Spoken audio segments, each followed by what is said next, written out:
Маш их хэмжээний хөрөнгө оруулалт хийгээд энэ ч нэг гүүр барьсан боловч энэ Home Plaza-гаас болоод энэ зам бол байнгын төвчрээтэй байгаа. Зүгээр ингээд шийдчих асуудал ахгүй юу? Мөнгө төгрөг зарцуулахгүйгээр. Би бол хүүхдтэйгээ энэ ч ярьж гадаа тоглоулахгүй, энэ ч салхилуулахгүй байхгүй юу? Хоёр талаараа ийм урсгал ихтэй аюулгүй байдал нь хангагдаагүй газар ингээд хүүхдээ явуулахад бас хэцүү те.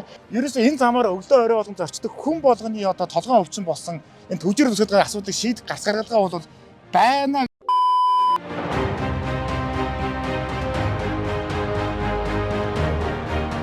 Сонгуулийн сурталчилгаа хийснээс хойш бид нэр 15 дугаар хорон дээр ингээд маш их олон хоног ажиллаа л да. 7-8 хоног ажиллаа. Тэгвэл хамгийн тулгамдсан асуудал нь юу вэ гэхээр яг бидний ард харагдаж байгаа энэ Home Plaza 2-ын уулзуур байгаа тийм. Ажлын өдрүүдэд байнгын төвд төвлөлттэй байгаа тийм. Амралтын өдөр ч байнга төвлөрсөн байдалтай байгаа. Тэгэхээр энийг одоо та одоо улсын хурлын гишүүний хувьд бас энэ хэсгээ сонгогдсон хүний хувьд шийдэх гарц гаргалгаа нь яг юу гэж бодож байна? За хаалт дүүргийн 15 дугаар хорооны бид нар хамгийн юм гоё хэсгээр ирсэн зогсож байна тийм ээ. Бас ингээд маш цөөхөн ногоон байгууламжийн нэг Махатма Гандигийн хөшөөтэй Махатма Гандигийн гудамж. За тэгэхээр энэ Олимпийн гүүр гэдэг шинэ гүүрийг 50 сая орчим ам долларын санхүүжилтээр барьсан. Тэгээд Олимпийн гүүр болохоор бас ингээд энэ тухайн хавийнхаа нэвтрэх одоо чадварыг сайжруулах зорилготой байсан. Тэгээд яг тухайн үед бол би бас маш шүүмжлэлтэй хандж ирсэн. Яагаад вэ гэхээр наашаага нөгөө угаасаа урсгал нь цөөхөн болчихж байгаа тийм ээ. Энэ Home Plaza-гаас болоод ийм хот төлөлтийн алдаануудаас болоод энэ ч бол ингээд маш хэмжээний төвчрөл үүсээд байдаг. Орой болгон ер нь өдөр болгон л энэ зам бол байнгын төвчрээтэй байгаа. Тэгэхээр бидний хувьд ч гэсэндээ оршин суугчдын хувьд эндээс гарч явахд хүндрэлтэй тийм. Тэгээ урагшаагаа бас гацчихдаг тийм ээ. Хоёр ингээд зөндөө тайрлаа л да. Ингээд хойноосаа ингээд 2 урсгал ингээд хоёр талаасаа ингээд Home Plaza-гаар ингээд тайраад 4 игнэ орж ирэнгүүтээ урагшаа гарангуудаа 2 игнэ болоо тэнцээд ингээд шамбаарлаад байгаа байхгүй юу? Тэгээд урдлын гэрлэн тохионы бас зохицуулалтын асуудлууд байна гэж харж байгаа. Энэ дээр бол ямар ч мөнгө яригдахгүй те ийм байгаа даа. Мэдээж хот тогтчлолтын одоо хот төлөвлөлтийн буруу алдаанууд зөндөө байна. Ингээд 15 дугаар хорон дээр тэгэхээр ногоон байгууламж угаасаа байхгүй асар бага. Тэгээд зөв цэнгэлтгийн арилтай байна. Энэ хавьд бас ингээд ийм жижигхэн ийм хөөрхөн газар байгаа боловч би бол хүүхдтэйгээ энэ ч ярьж гадаа тоглоулахгүй, энэ ч салхилуулахгүй байхгүй юу. Хоёр талаараа ийм урсгал ихтэй аюулгүй байдал нь хангагдаагүй газар ингээд хүүхдээ явуулахад бас хэцүү те. Гэвч нь ингээд ээж нарын тулгарч байгаа асуудал байна. Өдөр болгон гэрээсээ гараад бид нэр шууд замын хөдөлгөөнд оролцож байна.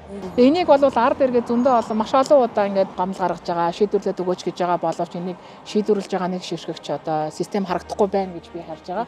Энийг одоо хамтдаа шийдэл гэдэг. Тэгэхээр хот төлөлтийн алдаа гэдэг нь юу вэ гэхээр бид нар хүүхдэд ээлтэй хот бүтээгээд байгаа тийм үү?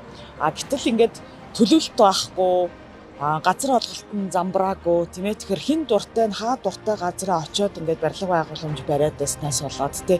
Тэгээ одоо энэ манай энэ хавчин бол ингээд бас л ингээд нэг юм ширэнгөө одоо нөгөө цементэн ширэнг болж шít тий. Бетоны ширэнг гэдэг байгаа. Тий. Тэгэхээр тийм болж байна. Тэгэхээр бид нар бүгдээрээ нэг агаар амьсгалж чинь тийм үү одоо нэг зам дээр төвчрээ явж чинь одоо энэ хөрсний бохирдол одоо энэ агарын бохирдол одоо энэ одоо манай энэ хотод байгаа бүх асуудал хүн нэг бүртэл тулгамдж байгаа шүү дээ тийм үү. Тэгэхээр энэ бүх асуудлыг шийдэхийн тулд ингээд анхан шатн дээрээ дунд шатн дээрээ хурал дээрээ ч гэдэг юм уу тийм ингээд нэг нэгдсэн юм зохицоолголттой болох хэрэгтэй байгаа даа. Тэгэхээр бол одоо бид нар бол юу яриад байна вэ гэхээр за хэдүүлээ өнгөрсөн одоо 8 жилийн тэр нэг алдагдсан 8 жилийг алдааг засъя гэж гарч ирсэн. Тэгэхээр одоо яг үндэ яг энэ хот дээрээ бол энэ алдаануудыг бас засах боломж нь байна. За тэхийн тулд энэ анхан шатн дээрээ те дунд шатн дээрээ дүүрэг дээрээ бас одоо нийслэл дээрээ та бүхэн манаас ялт агуулах хэрэгтэй байгаа дээ. Тэгэхээр энэ нөгөө хүүхдэд ээлтэй хот за тэр дундаа стандарттай дүүрэг гэдэг энэ зорилтуудаа хэрэгжүүлэх шаардлагатай байгаад байна. Тэгэхээр бидний ард харагдаж байгаа энэ Home Plaza-г болохоор Монгол ардын намын одоо өндөр хадгалж хасчихсан Сандуй гэдэг хүн 60 тэрбумын хэрэг тодорхойлж ирсэн. Энэ хүний барилгаа газараа гэж яриад байдаг. Ер нь яг энэ одоо барилгын тодорхой хэсгэж байдаг юм уу чөлөөлөд наатын өртлийн ч юм уу гэж одоо буулгуулад ч байдаг юм уу? Энэ асуудлыг энэ шийдэх гарц гаргалаа энэ хуулийн боломж болцоо байгаа болов. За би тэрийг бол яг судлах хэрэгтэй. Гэхдээ бол одоо жишээлбэл ийм олон нийтийн орон зай дээр тодорхой шийдлүүд гаргаад магадгүй тэр одоо нөгөө нэг юм нөхөн олохоор энэ төр болоход тийм үү одоо хот төлөлт хийх бол боломжтой шүү дээ. Тэ? Яг вэ гэхээр нөгөө олон нийтийн эрх ашгийг хангах хэрэгтэй. Тийм ээ.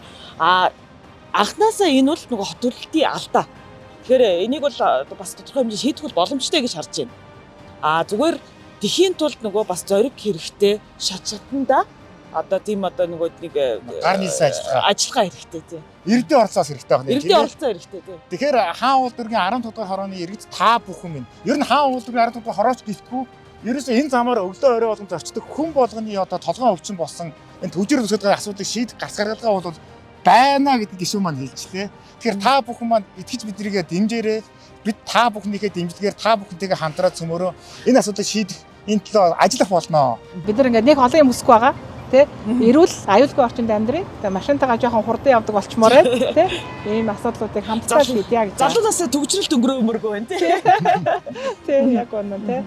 Хаул дүүргийн 15 дугаар хороонд арчилсан намаас Сэр дамбын буудрагчаа Хашотын аз жаргал хоёр маань нэр дэвшиж байна. Та бүхэн манай хоёр нэр дэвшигчийг дэмжээрэй. Тэгээ бид хэд болохоор дүүрэгтэй, нийслэлтэй, их хурал дээр хамтран одоо гар нийлж ажиллах болно гэдгээ хэлье.